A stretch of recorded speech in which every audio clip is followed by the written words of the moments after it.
கூட்டுறவு நகைக்கடன் தள்ளுபடி யாருக்கெல்லாம் கிடைக்கும், யாருக்கு கிடைக்காது என்பன பற்றின ஒரு முழுமையான தகவலை இந்த ஒரு வீடியோவில் நம்ம பார்க்கலாம். ஸோ நீங்கள் நம்முடைய சேனலை முதல் முறையாக பார்க்குறீங்க அப்படின்னா சப்ஸ்கிரைப் பண்ண பெல்லை கிளிக் பண்ணி வச்சுக்கோங்க. தமிழகத்தில் வரவிருக்கும் 2026ஆம் ஆண்டு சட்டசபை தேர்தலை முன்னிட்டு ஏழை எளிய மக்கள் மற்றும் விவசாயிகளின் நலனுக்காக ரூபாய் 45,000 கோடியிலிருந்து 65,000 கோடி வரை மதிப்பிலான தங்க நகைக்கடன் தள்ளுபடி குறித்து ஒரு சில முக்கியமான அறிவிப்புகள் வெளியாகியிருக்கு.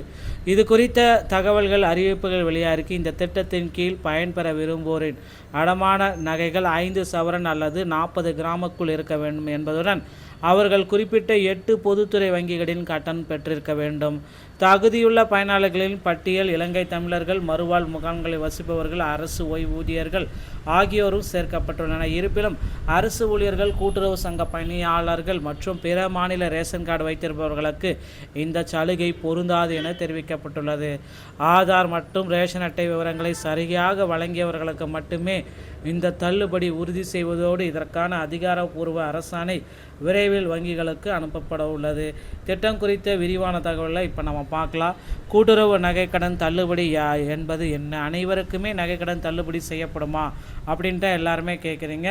தமிழகத்தில் கூட்டுறவு வங்கிகளில் வைக்கப்பட்டிருக்க நகைக்கடன்களை 5 சவரனுக்குள்ளாமல் இருக்கிறவங்க அனைத்து மக்களுக்குமே தள்ளுபடி போகிறாங்க. 45,000 கோடி நகைக்கடன் தள்ளுபடி உங்களுக்கு கிடைக்கிறதுக்கு வாய்ப்பு இருக்கா அப்படின்னு பார்த்தீங்க அப்படின்னா அதாவது 5 சவரன் 40 கிராமுக்குள்ளாமல் இருக்கிறவங்க தான் தகுதி உள்ள நபர்கள் அப்படின்னு நம்ம பார்க்குறப்ப ஏழை எளிய மக்கள் மற்றும் விவசாயிகள், குறைந்த அளவில் நகைக்கடன் வைத்துள்ள ஏழை மக்கள் மற்றும் விவசாயிகள் இந்த திட்டத்தின் மூலம் தகுதி அடைவார்கள். இலங்கை தமிழர்கள் மற்றும் ஓய்வூதியதாரர்கள், மறுவாழ்வு முகாம்களில் வசிக்கக்கூடிய இலங்கை தமிழர்கள், அரசின் குடும்ப ஓய்வூதியர்களுக்கு இந்த தள்ளுபடி உறுதி செய்யப்படுங்க. சரியான ஆவணங்கள் உள்ளவர்கள் கடன் வாங்கும் பொழுது தமிழக அரசின் முறையான ரேஷன் கார்டு மற்றும் ஆதார் எண்களை சரியாக வழங்கியவர்களுக்கு மட்டுமே இந்த முன்னுரிமை அளிக்கப்படும் அப்படின்றத குறிப்பாக சொல்கிறாங்க. ஸோ இதை தான் இந்த ரேஷன் கார்டில் முன்னுரிமை அப்படின்றது கிடைக்கும். ஸோ கூட்டுறவு வங்கிகள் இந்த தள்ளுபடி அனைத்து நகைக்கடன்களுக்குமே தானாக வழங்கப்படுவதில்லை. மாறாக நலிவடைந்த பிரிவினர் மற்றும் சிறு மற்றும் குறு விவசாயிகள் உள்ளிட்ட தகுதி ஆனவர்களுக்கு மட்டுமே அரசாணையில் குறிப்பிடப்பட்டுள்ள நிபந்தனைகள் அடிப்படையில் நகைக்கடன்கள் வழங்கப்படுகிறது. திட்டத்தின் கீழ் ஒரு குடும்ப அட்டைக்கு ஒருவருக்கு மட்டுமே அரசாணையில் குறிப்பிட்டப்பட்ட இடைவரம்புக்குள் இருந்த நகைக்கடன்கள் மட்டுமே தள்ளுபடி.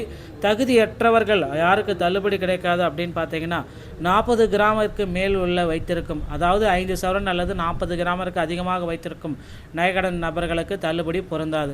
அரசு மற்றும் கூட்டுறவு ஊழியர்கள், அரசாங்க ஊழியர்கள், கூட்டுறவு சங்க ஊழியர்கள் மற்றும் அவர்களின் குடும்பத்திற்கு இந்த தள்ளுபடி வழங்கப்பட மாட்டாது. தவறான ஆவணங்கள் வழங்கியோர், போலி ஆவணங்கள் அல்லது தவறான தகவல்களை வழங்கி கடன் பெற்றவர்களுக்கு இந்த திட்டம் பொருந்தாது. அடுத்த கட்ட நடவடிக்கை என்ன அப்படின்னு பார்த்தீங்கன்னா, வங்கிகளுக்கு ஒரு அரசாணை தகுதியுள்ளவர்களுடைய பெயர் பட்டியலை தயாரிக்கிறாங்க. ஸோ யாரெல்லாம் இந்த நகைக்கடன் வாங்க தகுதியுள்ளவர்கள் அப்படின்ற மாதிரி ஒரு சில பட்டியல் ரெடி ஆகிட்டுருக்கு. கவர்மெண்ட்டோடைய ஆர்டர் போயிட்டுருக்கிறதுனால விரைவில் அந்தந்த வங்கிகளுக்கு எழுத்துப்பூர்வமாக அனுப்பப்படும். நகைகளை திரும்ப பெறுதல் அரசாணை வங்கிகளுக்கு சென்றடைந்தவுடன் பயனாளிகள் தங்கள் நகைக்கடனை வங்கியில் சென்று மீட்டு கொள்ளலாம். இதுதான் தற்சமயம் வந்திருக்க பார்த்தீங்கன்னா ஒரு ஜிஓ.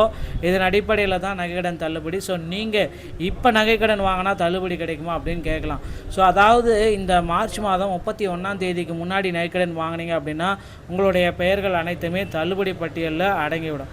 இல்லை இதுக்கு பின்னாடி நீங்கள் நகைக்கடன் வாங்கினீங்க அப்படின்னா உங்களுக்கு தள்ளுபடி கிடைக்க வாய்ப்பே இல்லை அப்படின்றத குறிப்பாக சொல்லலாங்க. ஸோ அதனால் தேர்தல் டைமு எந்த கட்சி ஆட்சிக்கு வந்தாலும் சரி, இனி நகைக்கடன் தள்ளுபடி அப்படின்ற அறிவிப்பு ரெடியாக இருக்குது, ரெடி ஆகிக்கோங்க. இந்த ஒரு தகவல் உங்களுக்கு பிடிச்சிருந்தால் நீங்கள் நம்முடைய சேனலோடு இணைந்திருங்கள். மீண்டும் ஒரு நல்ல தகவலோடு நான் உங்களை சந்திக்கிறேன். நன்றி, வணக்கம்.